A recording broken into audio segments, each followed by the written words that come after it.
You've got mail.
Hi there, and this is Mike.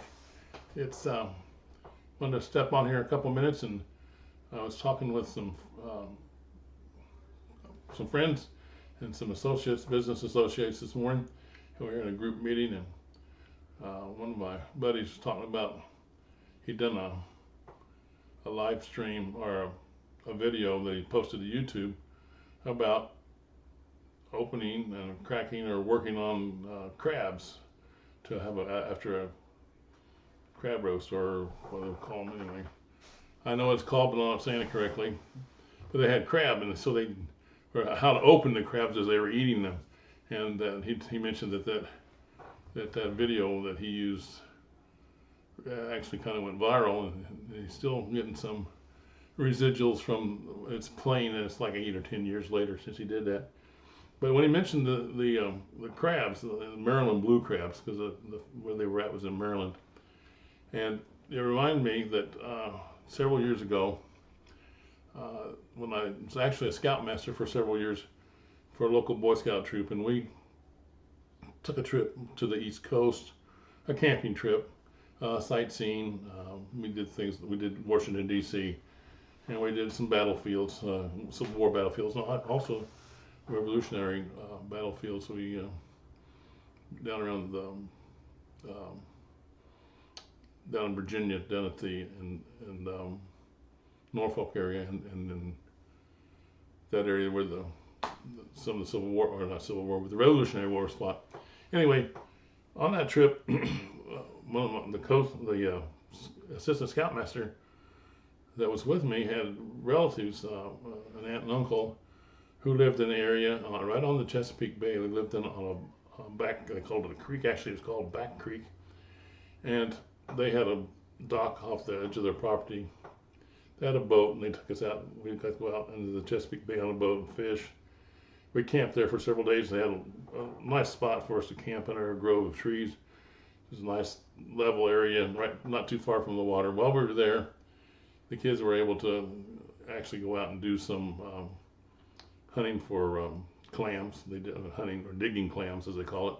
I got to do that, and my friend's name was Joe, and the assistant scoutmaster, and his aunt um, told us that she would boil up some crabs if we'd pick them and get them ready to eat. She'd make crab cakes and things. And so at their dock, they had some crab pots off on the dock, and we were down there.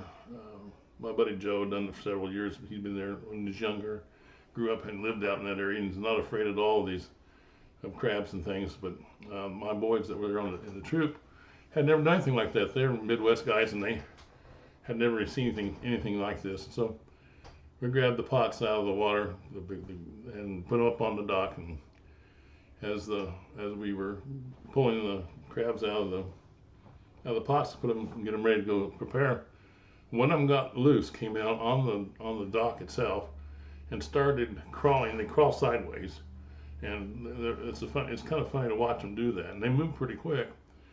And one of the fellows that was on, one of the scouts that was on the trip, I'm not going to say his name here because I don't have permission to do that, but he had a nickname. We called him Big John, and he was a tall young man. As he grew, every year he grew, his shoe size grew. So I don't know, 14, 15 years old, whatever. He was a little bit younger than that, but he's a very successful chef now. He works and he's got quite a career as a chef.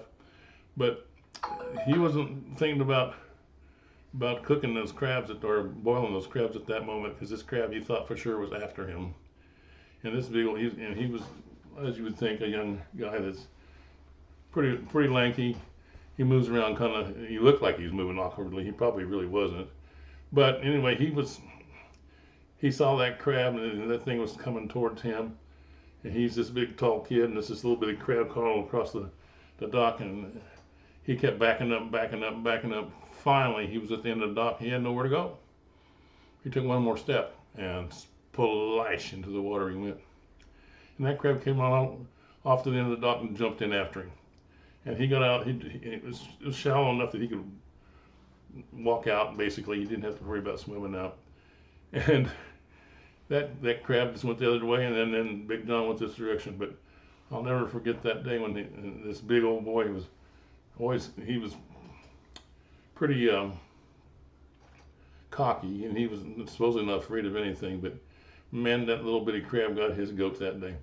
And I'll never forget that. And that evening we had a real feast. We had the crab that we all learned how to pick those crab, and we made crab cakes, and we had sweet corn out of our garden.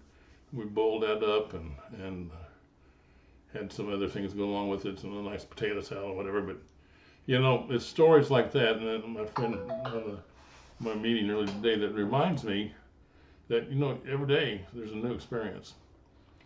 And I have fond memories of my time as a scoutmaster, and that story probably one of the most favorite that I can remember. But anyway, that's my crab story, and I thought I'd share that with you this afternoon. If you have any questions about any more of my stories, and you want to hear some more, just let me know. You can comment and let me know about it. I'll be more than happy to share them. I got a ton full, and I can keep us busy for a couple lives, I bet you. And